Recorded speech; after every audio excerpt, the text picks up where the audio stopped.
सुप्रभात। दी भारती चैनल में आपका स्वागत है एक बार फिर से। और मैं आज आपके लिए लेके आई हूँ अर्थ के आधार पर वाक्य के भेद। तो बिना समय गंवाए चलते हम लोग एज यूजुअल काम की ओर। चलिए देखते हैं अर्थ के आधार पर। जैसा कि आप लोग जानते हैं कि वाक्य का बंटवारा दो तरह से किया जाता है, पहला अर्थ के आधार पर और दूसरा रचना के आधार पर। तो रचना के आधार पर मैंने वीडियो बना दिया है, आप इस पर सर्च करके उसका अध्ययन कर सकते हैं। और दूसरा रहा आपका अर्थ के आधार पर वाक्य के भेद। पहले तो आप वाक्य तो अच्छे से समझते होंगे। तीन चीजें हिंदी व्याकरण में होती हैं। पहला है वर्ण, वर्ण के बाद आ गया आपका शब्द और शब्द के बाद आ गया आपका वाक्य। वर्ण में क्या होता है कि जो आपके वर्ण हैं उन छोटे छोटे वर्णों को मिलाकर के शब्द बनता है और शब्दों को मिलाकर के वाक्य बनता है। पर वाक्य होता क्या है? शब्दों का ऐसा समूह, उल्टा पुल्टा नहीं, जम्बल्ड नहीं, शब्दों का ऐसा समूह जो एक पूर्ण अर्थ देता हो, यानी वाक्य को जो सार्थक बना दे। तो शब्दों का वह समूह जो सार्थक अर्थ के साथ आपको जानकारी दे, वह कहलाता है वाक्य। शब्दों के वैसे समूह जो संपूर्ण अर्थ देते हैं वाक्य कहलाते हैं। अब चलिए हम लोग अर्थ के आधार पर वाक्य के भेद में पहले जान लें कौन कौन से भेद हैं। पहला है विधानवाचक वाक्य। विधानवाचक, जिसको अफर्मेटिव सेंटेंस के नाम से जानते हो इंग्लिश में आप। दूसरा है नकारात्मक वाक्य, इसको निषेधात्मक वाक्य भी कह सकते हैं आप, जिसको निगेटिव सेंटेंस के नाम से जानते हैं। तीसरा है प्रश्नवाचक वाक्य। चौथा है आज्ञावाचक वाक्य। पांचवा है इच्छावाचक वाक्य। छठा है संकेतवाचक वाक्य।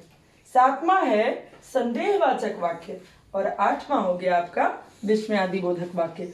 चलिए हम लोग अब एक एक करके सबका अध्ययन करते हैं।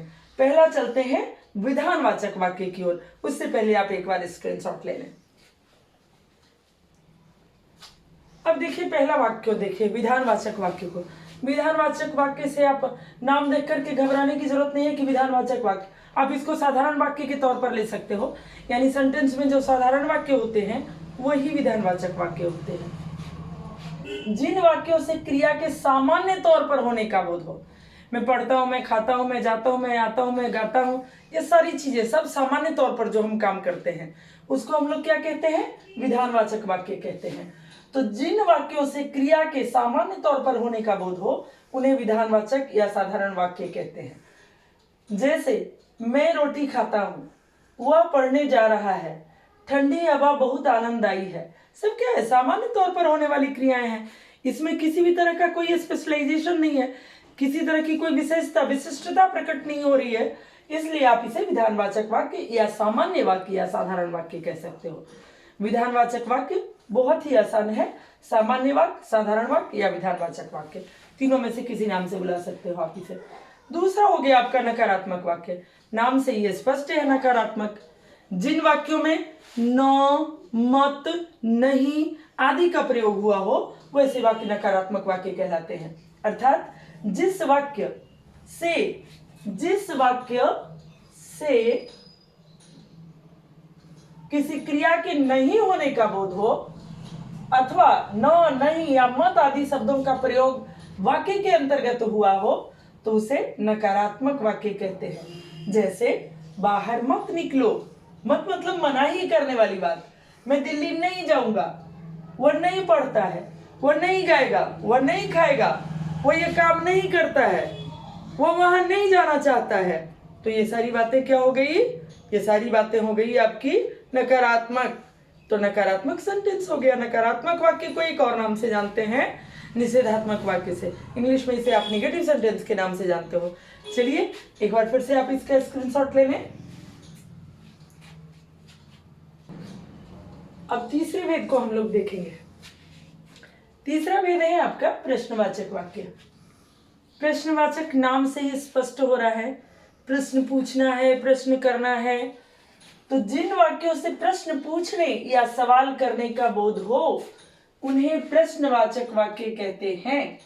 ऐसे प्रश्न पूछने या सवाल करने का बोध हो, उन्हें प्रश्नवाचक वाक्य कहते हैं। ऐसे वाक्यों में क्या पहचानना होगा? इसकी पहचान क्या है?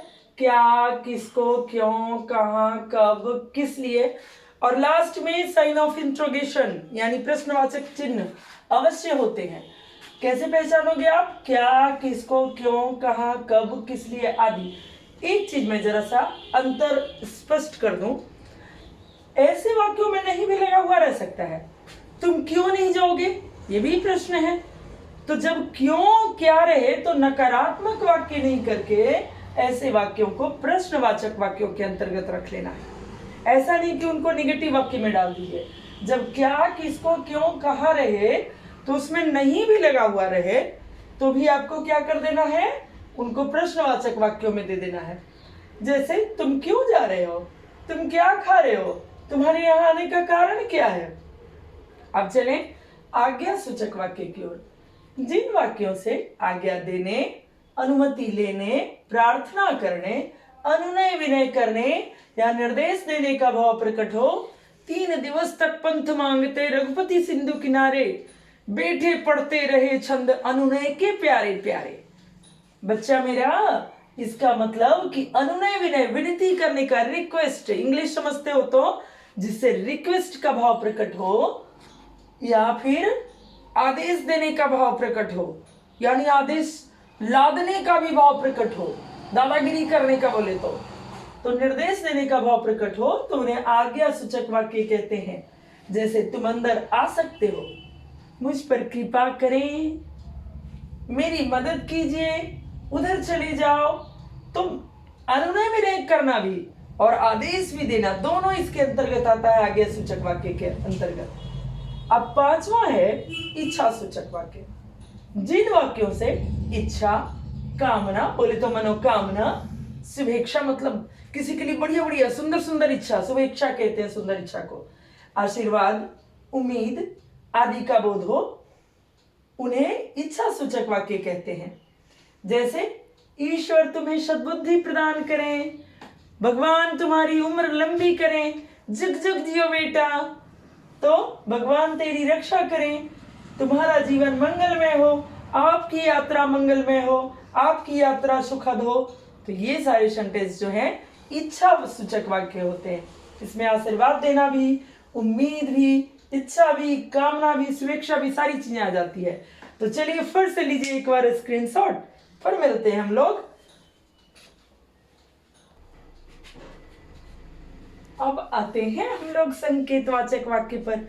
संकेतवाचक वाक्य को हम लोग शर्तवाची वाक्य भी कहते हैं। शर्त मतलब ये करो तो वो करेंगे, ऐसा होगा तो ऐसा होगा, ये इसकी पहचान है संकेतवाचक वाक्य की। जब वाक्य में एक क्रिया का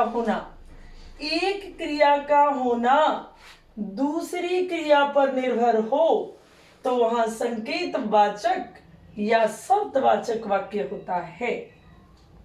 मतलब साफ है। एक काम, कंडीशनल, अंग्रेजी में इसको कंडीशन बोलते हो आप, तो इंडिकेटिव भी कह सकते हो आप। तो जब एक क्रिया का होना दूसरी क्रिया पर निर्भर हो तो वह होता है संकेतवाचक वाक्य या शर्तवाचक वाक्य। जैसे मेरा भाई आएगा तो मैं जाऊंगी, अकेले नहीं जाने वाली, भाई मेरा आएगा तो ही मैं जाऊंगी। कठिन परिश्रम करोगे तो सफलता अवश्य भरेगी, बिना सफलता के तो कुछ होने नहीं वाला है। सफलता करोगे, सफलता मिलेगी तभी यार जब मेहनत करोगे। मेहनत आपके ऊपर है, जितना मेहनत करोगे उतनी सफलता मिलेगी। अच्छा प्रदर्शन करने पर ही टीम में वापसी संभव है, यानी टीम में वापसी कब मिलेगी, उसके लिए पहले अच्छा प्रदर्शन करो। अच्छा प्रदर्शन नहीं करोगे नहीं मिलने वाली वापसी। इसलिए एक शर्त मान लो, दूसरा काम हो जाएगा अपने आप। तीसरा है सातवां है संदेहवाचक वाक्य। जिन वाक्यों से कार्य के होने की संभावना व्यक्त की जाए, संभावना, पॉसिबिलिटी, प्रोबेबिलिटी, संभावना व्यक्त की जाए या क्रिया के होने में संदेह हो तो वहां संदेहवाचक वाक्य होता है। जैसे आज भारत मैच जीत सकता है, न भी जीत सकता है। अच्छा खेलेगा तो जीतेगा ना, नहीं अच्छा खेलेगा तो नहीं भी जीत सकता है। तो मैच जीतने की संभावना हो सकती है, पहले से क्लियर नहीं हो सकता, संभावना हो सकती है। दूसरा, शायद बारिश हुई है, गीला गीला देख करके हो सकता है कि अनुमान लगा लें हम कि शायद इस इलाके में बारिश हुई है। हो सकता है कि पटाया भी गया हो, इरिगेट भी किया गया हो, लेकिन संभवतः बारिश हुई है, इसका मतलब कि अनुमान लगा रहा है इंसान कि हाँ शायद बारिश हुई होगी। संभवतः कल मैं आ ना सकूं, कल आना तो है पर कुछ ऐसे कार्य हैं जिसके कारण मैं आ ना सकूं, तो इसमें संभावना व्यक्त होती है। तो संभावना वाले वाक्य को, संदेह वाले वाक्य को, जिसका होना पूरी तरह से निश्चित ना हो, 50-50 हो भी सकता है नहीं भी हो सकता है, तो संदेहवाचक वाक्य, एकदम सीधा फंडा। आगे विस्मयादि बोधक, विस्मय नाम से ही पता है, आश्चर्य, विस्मय, ऐसे वाक्य जिनसे आश्चर्य का, विस्मय का, घृणा का, शोक का, हर्ष का, विषाद का, आदि भावना का बोध हो, उन्हें विस्मयादि बोधक वाक्य कहते हैं। जैसे कितना दुखद है, अगर दुखद की बात होगी, कितना दुखद है, और वही जब खुशी की बात होगी, आहा कितना सुंदर दृश्य, और वो देखो ना कितना सुंदर दृश्य है, ओह भारत ने अंततः मैच जीत लिया, अरे वाह क्या बात है, क्या बात है, जिब बात, हाँ जिब बात।